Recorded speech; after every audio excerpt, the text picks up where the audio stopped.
tout d'un coup, je me suis rendu compte tout à l'heure qu'il était et demi. Alors, je suis venu en courant.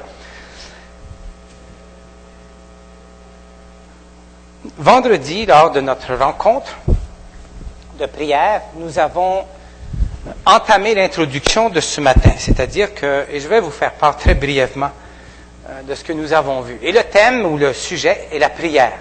Là, vous allez dire, combien de fois est-ce qu'on va voir le thème de la prière? Ça? Eh oui, c'est, le nombre de fois importe peu. Je crois que ce qui est important, c'est que nous puissions comprendre quand même, avoir une certaine compréhension de ce que c'est. Et vendredi, ce que nous avons vu, c'est qu'on a utilisé le 1 Timothée 2, 1 à 8, mais surtout le début qui parle de prière. Et juste brièvement vous dire que le mot prière, pour nous, c'est un mot en français. C'est un mot qu'on a traduit en français ou dans les autres langues à partir du texte original qui est le grec. Mais ce qui est intéressant est ceci. Quand on parle de prière, le mot indique une attitude. C'est un mot qui, littéralement, qui indique adorer. Mais à l'intérieur du mot, on retrouve aussi à genoux pliés. Comme plier les genoux. Quand on lit le mot prière, il y a connecté à cela une attitude. Mais ce qui était aussi qui nous aide beaucoup, c'est que le mot prière que nous avons dans nos traductions en français exprime l'idée de demander quelque chose pour que ce soit fait comme on le demande. C'est le mot. Quand on dit on va prier, on ne pense pas à cela. Mais le mot veut dire cela. C'est le désir de voir la chose s'accomplir comme nous la demandons. Et par exemple, nous avons prié pour du travail. Pour Wilfrid, j'utilise cet exemple. Dieu a répondu à la prière comme nous le demandions. Pourvoir à du travail. Dieu, par exemple, prenez votre cas où certaines personnes ont prié vous-même. Dieu a répondu, et c'est ce que le mot prière indique.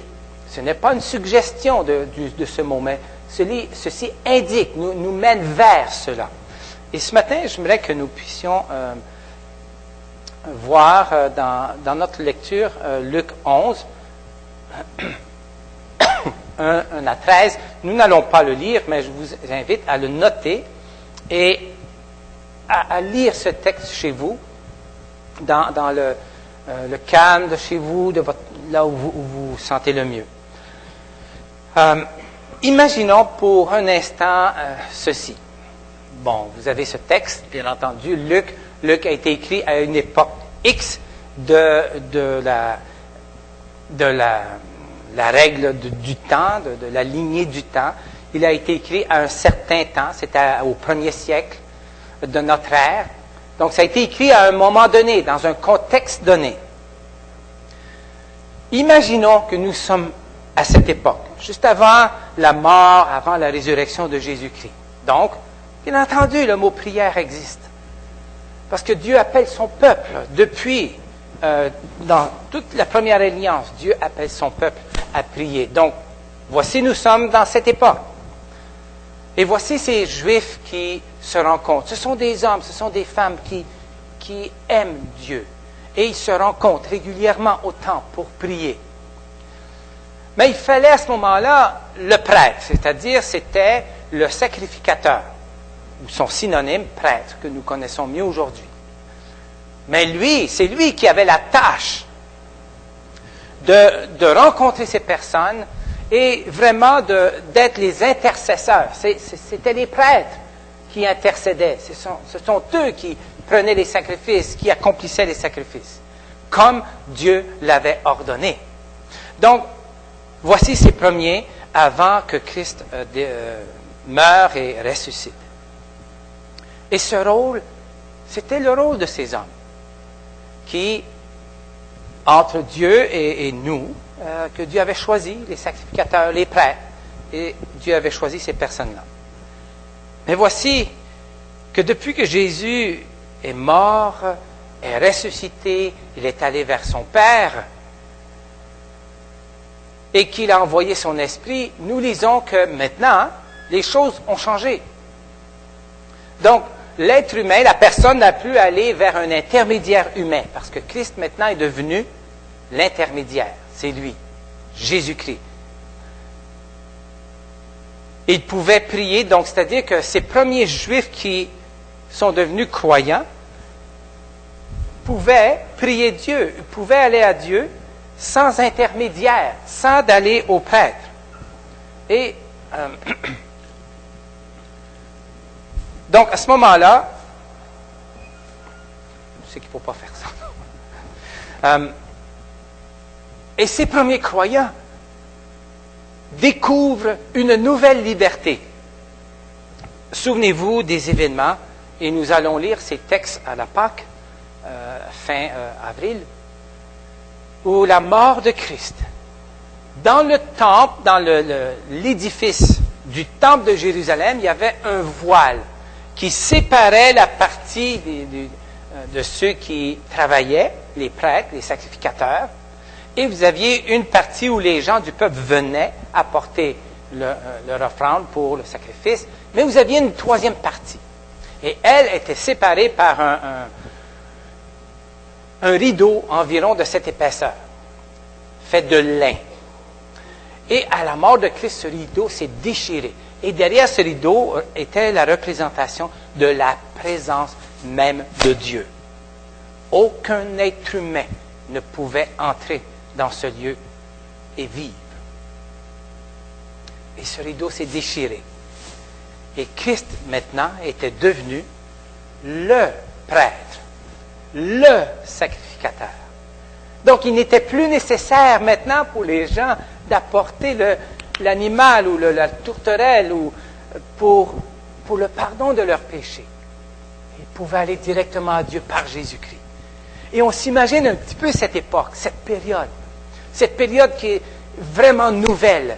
Et les gens retrouvaient une liberté nouvelle à prier, à parler à Dieu.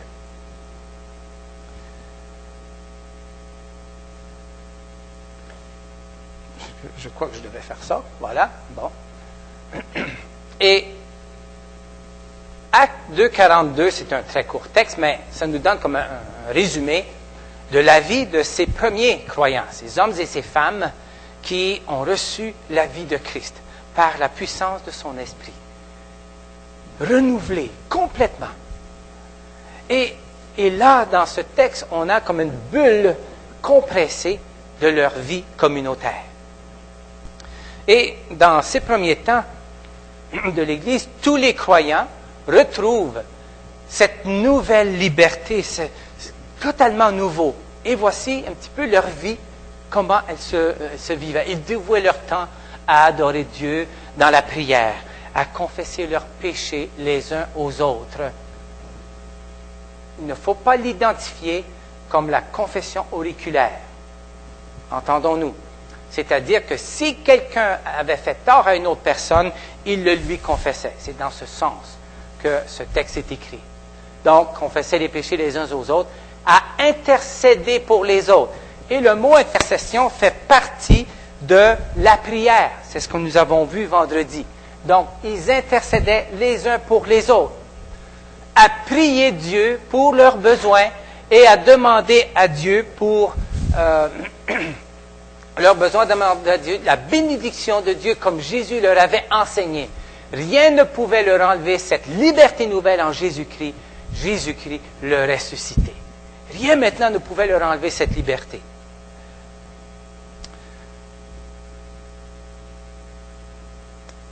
Et dans ce verset, ou dans le texte de ce matin de Luc 11, même aussi ce verset, on retrouve, il y a 4 éléments essentiels pour l'Église concernant ce texte de Acte 2,42. On y retrouve, premièrement, il y avait l'enseignement des apôtres. C'est-à-dire que Au tout début, après que Christ est ressuscité, qu'il ait envoyé son esprit, les premières personnes habilitées et chargées d'apporter cet enseignement, c'était les apôtres. Donc, et eux, c'était la première partie parce que nous avons le Nouveau Testament qui n'était pas encore écrit. Il était en train d'être vécu. Donc, et un peu plus tard, il allait être mis par écrit. Donc, ils avaient la première alliance et dans cet Ancien Testament, pour nous, ils voyaient, ils découvraient tout ce qui avait été annoncé qu'eux avaient vécu.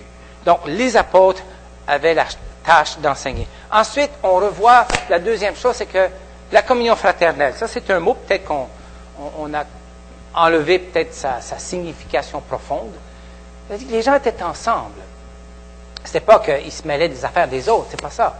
La communion fraternelle, c'est ce lien les uns envers les autres. Une personne était dans le besoin, on priait et on trouvait les moyens de l'aider. Une autre personne venait de décrocher un emploi, on se réjouissait. Et puis là, quand on se rassemblait, on apportait comme on fait ici, ils avaient un repas en commun, donc on apportait nos choses. Ils étaient liés. Et ce qui les liait, c'était cette vie nouvelle que Christ, ils avaient découvert en Jésus-Christ.